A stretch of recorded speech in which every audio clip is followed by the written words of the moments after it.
And please keep it going for our fifth storyteller, Neshama Franklin.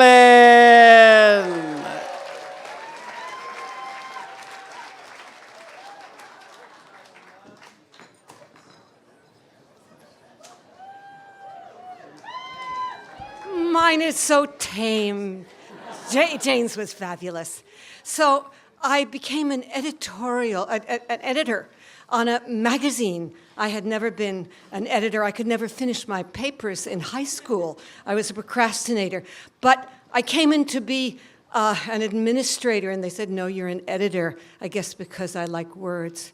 And so it was for something called medical self-care. This was way before everybody now does it. You know, you don't really trust the doctors. You figure it out yourself.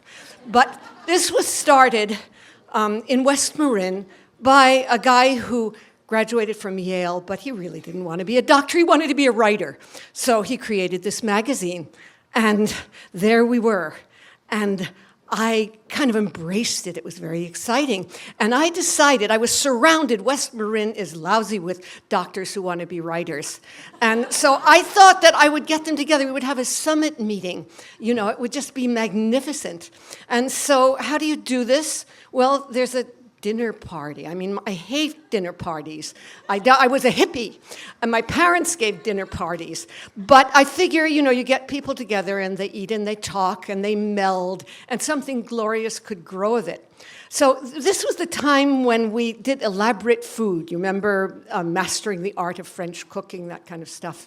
And I knew how to make calzone. Calzone is a kind of enclosed pizza, which needs dough. And so I mixed up the dough, and I put it in the only warm room in our leaky, drafty farmhouse, an attic room.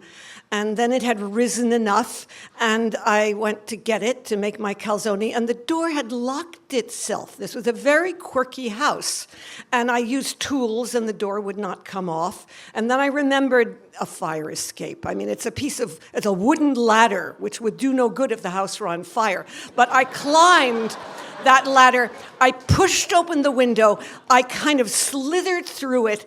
I had to lower the dough in the bowl onto the ground because the door wouldn't open from the inside either. I made the calzone, and it was pretty good.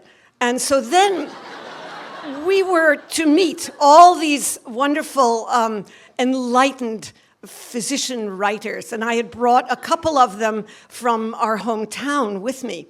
And when we got there, the guy who had offered his house looked up, and he said, what are you doing here?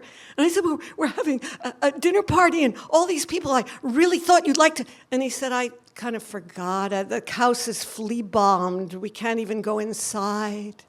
And so we had our dinner party on picnic tables, dive-bombed by wasps.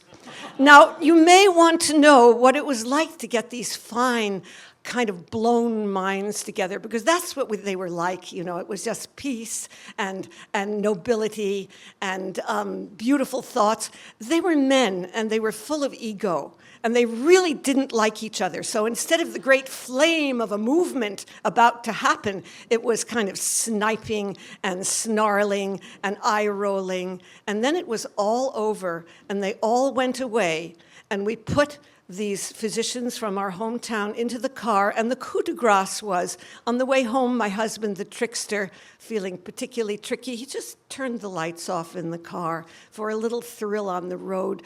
Those physicians, they almost lost their calzone.